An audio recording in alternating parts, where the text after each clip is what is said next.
நிறைவான பாகத்தோடு இணைந்திருக்கின்றோம். இன்றைய நிகழ்ச்சியில் சர்வதேச இன அழிப்பு தடுப்பு மற்றும் வழக்கு மையத்தினுடைய இயக்குநராக விளங்கும் பேராசிரியர் முத்துக்குமார் சாமி சொர்ணராஜ் அவர்களும் அதனுடைய துணை பொறுப்பாளராக இருக்கும் திரு மணிவண்ணன் அவர்களும் நம்மோடு இணைந்திருந்தது. திரு பேராசிரியர் அவர்களே, இறுதியாக கலந்து கொண்ட நண்பர் தயா அவர்கள் நல்ல பல கருத்துக்களை கூறியிருந்தார். அதே நேரம் அவர் வலியுறுத்திய ஒரு விடயம், இந்த விடயத்தில் அரசியல் சார்பில்லாத சட்டத்துறை சார்ந்த சட்டத்தை இறுக்கமாக கொண்டு செல்லும் ஒரு பணியை முன்னெடுங்கள் என்ற ஒரு வலியுறுத்தல் எப்படி பார்க்குறீங்க? அது ஒரு வரவேற்கக்கூடிய கருத்து. தம்பி தயா கூறியது என் கருத்தை ஒத்து இருக்கின்றது. அதாவது நாங்கள் அரசியலை தவிர்த்து இந்த ஒரு குறிக்கோளை நாம் கொள்ள வேண்டும்.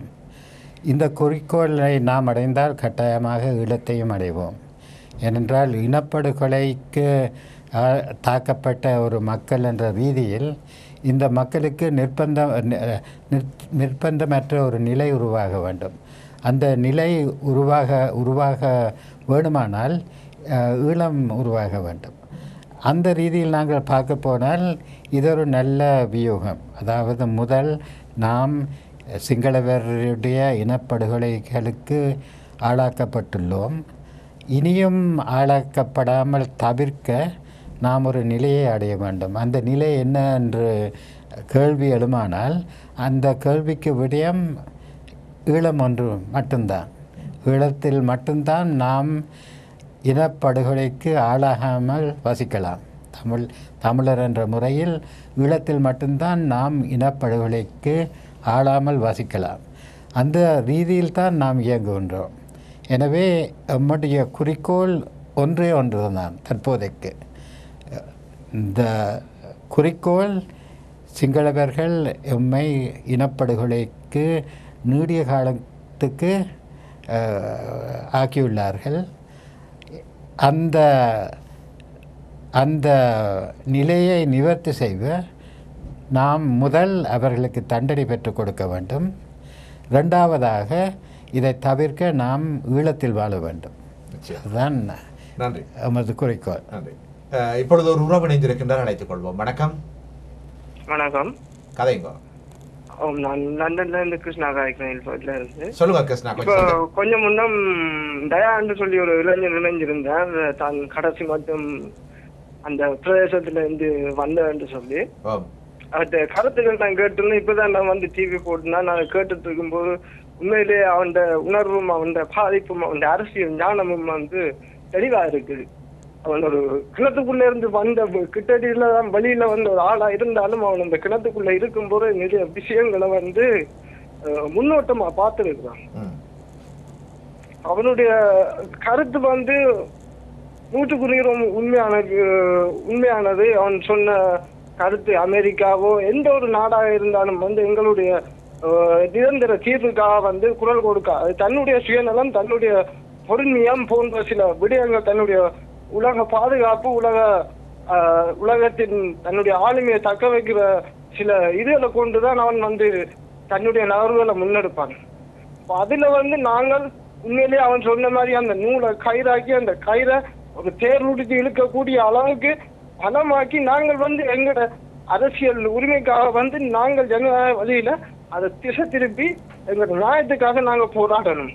மற்ற வந்து இங்க இந்த போர்க்குற்றத்தை பற்றி, இந்த இன அழிப்பை பற்றி இதுல காய்ச்சி கொண்டிருக்கு. இந்த இன அழிப்புன்ற உண்மையில வந்து இலங்கை அரசாங்கம் வந்து எங்களை பல வழியிலே எங்களை செஞ்சிருக்கு. ஆரம்பம் தொட்டு இன்று வரைக்கும் வந்து உள ரீதியாக இருக்கட்டும், உடல் ரீதியாக இருக்கட்டும் செஞ்சிருக்கு. மற்ற வந்து இவர் சொல்லியிருந்த அந்த டிஸ்மெண்டி சில்வா சொன்ன கருத்தை வந்து இந்த ஐயா சொல்லியிருந்தார். அது 100க்கு 100 வந்து இந்த ஐயா இந்த கருத்தை நான் வரவேற்கிறேன். எங்களோட தமிழ் சமூகம் வந்து உலகம் இன்றைக்கு விடுதலை புலிகளை தமிழ் சனத்தின் உரிமைக்காக போராடின ஒரு அமைப்பு ஏற்றுக்கொண்டாலும் கூட அதை உலகத்தின் விதிமுறைகளுக்கு அப்பாற்பட்டு போராடியதால வந்துதான் அவர்களை தடை செய்து வைத்திருக்கிறார்களே தவிர அவர்கள் வந்து தங்களின் இருப்புக்காக போராடியவர்கள் என்று உலகம் சொல்லவில்லை. இதை தமிழர்கள் ஆழமாக புரிந்து கொள்ள வேண்டும். இங்கே சிலர் நினைக்கிறார்கள் நாங்கள் விடுதலை புலிகளை பற்றி கதைத்தால் நாங்கள் விடுதலை புலிகளுக்கு ஆதரவானவர்கள் என்று சொல்லி எங்களை அடைத்து விடுவார்கள் என்று. அது உண்மை இல்லை. நாங்கள் வந்து நான் எதிர்நீரை கதைக்கிறேன் என்று சொன்னால் நான் சிறு வயதில் இங்கே வந்து விட்டேன்.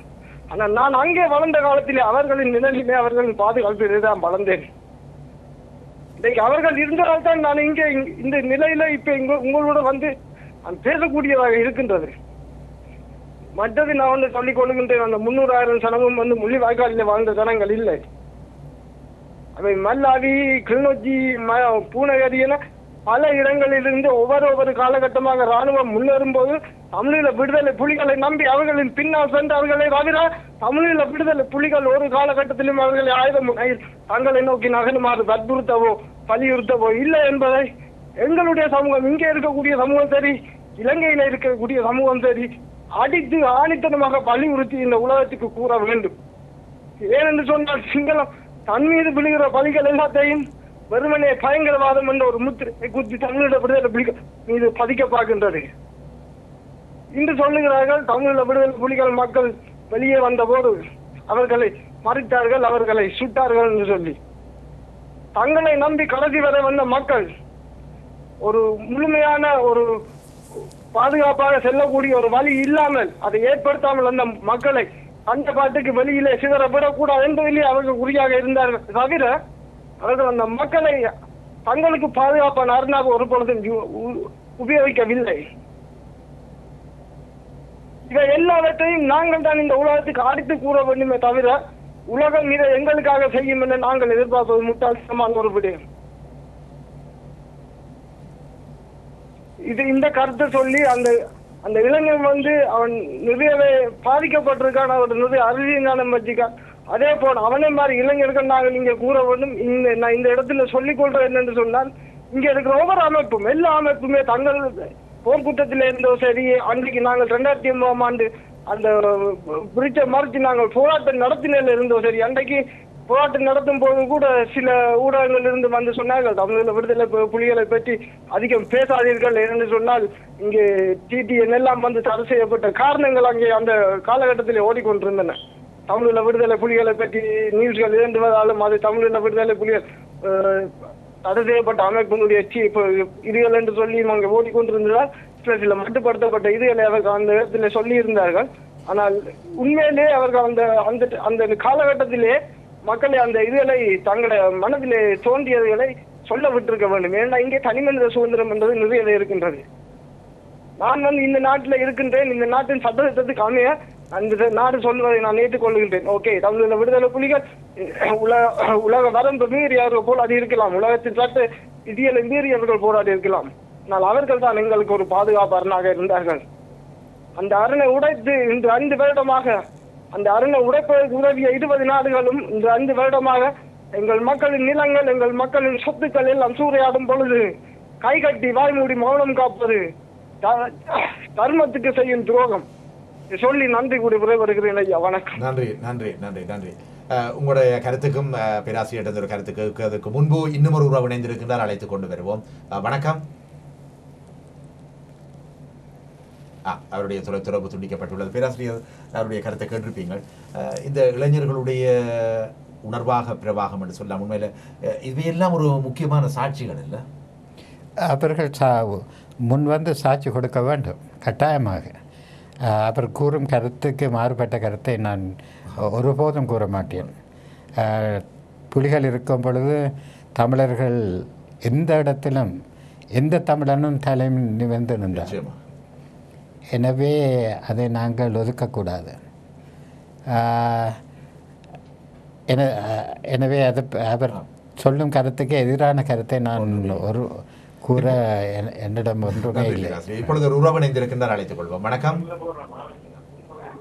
வணக்கம். வணக்கம். ஓம் கதைங்க. வணக்கம். நான் நடராஜ பாலசுப்ரமணியம் குழந்தைகளிலிருந்து கலைக்கிறேன். சொல்லுங்க. இப்ப நீங்கள் கதைச்சது நல்ல விடயம். நான் 15 வயதுல இருந்து எனக்கு 72 வயது. என் தகப்பனார் என்னை வளர்த்தது keep your shoulder keep your head above the shoulder என்று தலையை நிமிர்ந்து நட என்று நடுகன்னு சொல்லி வளர்த்தது. அன்று 15 வயது தொடக்கம் நான் இங்கே சிங்கள அரசாங்கத்தால் தமிழினம் ஒதுக்கப்பட்டதை நான் எதிர்த்து வந்த நான் கடைசி காலத்தில் விடுதலை புலிகளுக்கு என்ற பங்கை அளித்தான். நான் போராளியாக இருக்கவில்லை. என்னால் எவ்வளவு கூடிய சேவையெல்லாம் செய்தான், இப்பவும் செய்து கொண்டிருக்கின்றேன். இன அழிப்பு அடைந்த பிறகு என்னை விடுதலை புலிகளின் தலைமையகம் நாடி எனக்கு ஒரு பொறுப்பை தந்தார்கள். இங்கிலாந்துல விடுதலை புலிகள் மக்கள் முன்னணி என்று IPK காலத்தில் யோகி மாத்தியாவை பொறுப்பாக வச்சு நடத்திய விடுதலை புலிகள் மக்கள் முன்னணி அரசியல் கட்சியை பிரித்தானியாவில் ஒரு அரசியல் கட்சியாய் பதிய பண்ண முடியுமோ என்று சொல்லி என்னை சொன்னார். நான் இருந்து ஒரு 3 மாதமா இந்த கன்ஸ்டியூஷன் யாப்பு எல்லாம் படிச்சு இங்க தேவையை படிச்சு முயற்சி எடுத்து 2010 மார்ச் மாதம் நீங்கள் எலக்ட்ரல் கமிஷன் வெப்சைட்ல போய் மேஜர் பொலிட்டிக்கல் பார்ட்டி லிஸ்ட பார்த்தீங்கன்னால் விடுதலை புலிகள் மக்கள் முன்னணி அரசியல் கட்சி பதுங்கியிருக்கிறது. அதுல இந்த தேசிய சின்னத்துல எங்களோட புலிக்கொடி என்று சொல்ற அந்த சின்னத்தோட அந்த கட்சி பதுங்கியிருக்கிறது. இங்கிலீஷில் போலீஸ், பிரிட்டிஷ் போலீஸ் மெட்ரோபாலிட்டன் போலீஸ்ல இருக்கும், எங்களுக்கு தெரியும். என்ன கண்ணீரும் கதைப்பார்கள். இப்பொழுது எங்களுடைய நிகழ்ச்சி நேரம் நெருங்கிறது. நாங்கள் இந்த இன அழிப்பு தடுப்பு மற்றும் வழக்கு மையம் இவற்றினுடைய பிரகாரம் தொடர்பு உரையாடி கொண்டு இருப்பினும் நடராஜ பாலசுப்ரமணியம் குழப்பறீங்க என்று சொல்லுங்க. இந்த ஜிடிவில வர விளையாட்டு என்ன உங்களுக்கு? நீங்க கேள்வியை கேளுங்க. இவ பேராசிரியரிடம் இன்று எடுத்துக்கொண்ட விடயம் தொடர்பான கேள்விகள் இருந்தால் தயவு செய்து கேளுங்கள்.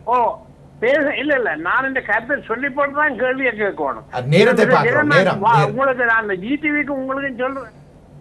சரி, இது தாற்பயம் விளங்காம நீங்கள் ஒரு பெரியவர் உரையாடுவதை இவ்வளவு பொருத்தமென தெரியவில்லை. எங்களுடைய நிகழ்ச்சி நேரம் நெருங்கிறது. இருப்பினும் பேராசிரியர் அவர்களே, இந்த சர்வதேச இன அழிப்பு தடுப்பு மற்றும் வழக்கு மையத்தினுடைய செயற்பாடுகளுக்கு இன்றைக்கு நான் நினைக்கிறேன், இன்றைக்கு நேரில் நீங்கள் வந்ததும் ஒரு பெரிய ஒரு வரப்பிரசாதம் மணி.